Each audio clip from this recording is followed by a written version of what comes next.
انسان کے اندر تین قوتیں ہوتی ہیں، ایک قوت غضبی، ایک قوت شہوی، جی، اور ایک قوت علمی۔ تین قوتیں، یہ یاد رکھ لیجئے آپ، قوت غضبی ہے، قوت شہوی ہے، اور قوت علمی ہے۔ یہ تین طاقتیں، تین پاورز اللہ تبارک و تعالیٰ نے انسان کے اندر رکھا ہے۔ قوت غضبی جو ہے انسان کا غصہ، اس کا تعلی، اس کا کنٹرول حاصل کرنا، یہ جو قوت حاصل کرنے کا جو رہتا ہے، یہ قوت کا مقام جس میں انسان میں اس کا دل ہے۔ یہ قوت غضبی دل میں کیا کہتے ہیں، دل میں رہتی ہے، وہ اس کا پلیس جس میں انسان کے اندر دل میں ہے۔ اور قوت شہوی ہے، شہوات، کھانے کی شہوت ہوتی ہے، جماع کی شہوت ہوتی ہے، سونے کی شہوت ہوتی ہے۔ یہ جو باڈی کے ریکوائرمنٹس رہتے ہیں نا، یہ جو شہوتیں ہوتی ہیں، اور چاہیے اور چاہیے اور چاہیے، یہ جو شہوات ہوتے ہیں، اس کا مقام ہوتا ہے لیور، کلیجہ بولتے ہیں نا، کلیجہ، جی، کلیجہ، لیور کہتے ہیں۔ تو یہ جو لیور ہوتا ہے، جی، یہ اس کا مقام ہے، جگر کہتے ہیں اس کو، جگر۔ تو یہ لیور ہے، جگر ہے، یہ مقام ہوتا ہے شہوات کا، یہ شہوات کا مقام ہوتا ہے جہاں پر خون بنتا ہے۔ اور تیسرا ہے قوت علمی، قوت علمی کا مقام جس میں انسان میں اس کا دماغ ہے، دماغ، علم یہاں پر ہے، غضب یہاں پر ہے دل میں، اور جگر میں شہوات ہے۔ یہ تین ارتکازات ہے، یہ تین ارتکازات ہے۔ قوت غضبی جو ہے اس پر حملہ کرتا ہے شیطان۔ میں یہ بہت سارا یہاں پر پڑھ چکا ہوں ڈیٹیل میں، اور میں اب آپ کو آسان سمجھا دے رہا ہوں، ایسا پڑھ پڑھ کے سمجھانے میں بہت وقت لگ جائے گا، میں آسان سمجھا دے رہا ہوں۔ قوت غضبی کے اوپر حملہ کرتا ہے شیطان، اور اس کو مس یوز کرتا ہے، اس کو مس یوز کرتا ہے، شیطان ہمارا دشمن ہے۔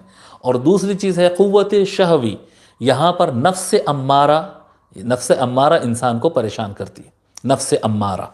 تو نفس امارہ جو ہے یہاں پر شہوات، انسان کو جو ہے بے حیائی کی طرف، بے تحاشا کھانے کی طرف، یہ خواہش، لاکھوں کروڑوں روپے انسان کھانے پر خرچ کر رہا ہے، شوق پر تو یہ شہوات میں مبتلا کرنا، یہاں پر نفس کا کام ہوتا ہے، جی۔ یہ اچھا بھی ہوتا ہے اور یہ برا بھی ہوتا ہے۔ پہلی بات بتائیں، ہم شیطانی قوت دل پر حملہ کرتی ہے، یہ ہمیشہ بری ہی ہے، شیطان ہمیشہ برا ہی ہے، وہ تو ہمارا دشمن ہے۔ دوسری چیز ہے نفس، نفس کیا ہے، اچھا بھی ہوتا ہے، نفس برا بھی ہوتا ہے۔ نفس برا ہی ہوتا ہے، لیکن اگر اس کی تربیت کیا جائے اور اس کی تزکیہ کیا جائے اور اس کو سنوارا جائے تو نفس سدھر بھی جاتا ہے، تو شہوات کو صحیح رخ پر ڈالا جا سکتا ہے، ٹھیک ہے، کنٹرول کیا جا سکتا ہے۔ اور تیسری چیز کیا ہے، تیسرا علم ہے جو انسان کے دماغ میں رہتا ہے، علم۔ اور علم کا مرکز حضرت سیدنا جبرائیل علیہ السلام ہے، فرشتے جبرائیل علیہ السلام قوت علم والے ہیں، اور یہ ہمیشہ اچھے ہیں، جی۔ عقل میں قوت علم ہے جو کہ جبرائیل علیہ السلام اس کا مرکز ہے، وہاں سے یہ چیز آتی ہے، اور یہ ہمیشہ اچھی ہے، ہمیشہ اچھی ہے۔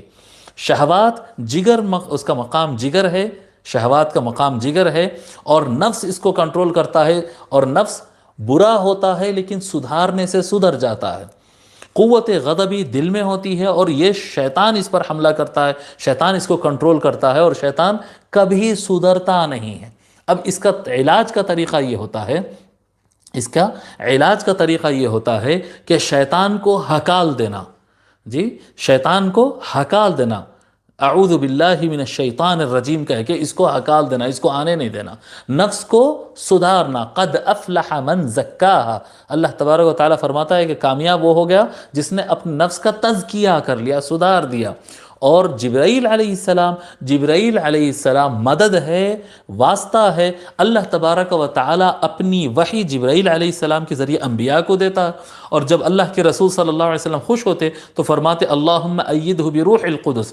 حضرت حسان رضی اللہ تعالیٰ عنہ کے لیے فرماتے کہ اے اللہ، روح القدس سے جبرائیل علیہ السلام کے ذریعے حسان کی مدد فرما۔ تو حضرت جبرائیل علیہ السلام واسطہ ہے اللہ تبارک و تعالیٰ سے مدد حاصل کرنے کا، اللہ تعالیٰ کی مدد حضرت جبرائیل علیہ السلام کے ذریعے آتی ہے۔ لیکن اگر ان تینوں میں سے کسی ایک پر بھی اعتماد ہو جائے، ان تینوں میں سے کسی کو منزل مقصود سمجھ لیا جائے کہ بھئی یہ ہے ہمارا منزل، تو انسان وہاں پر گمراہ ہو جاتا ہے۔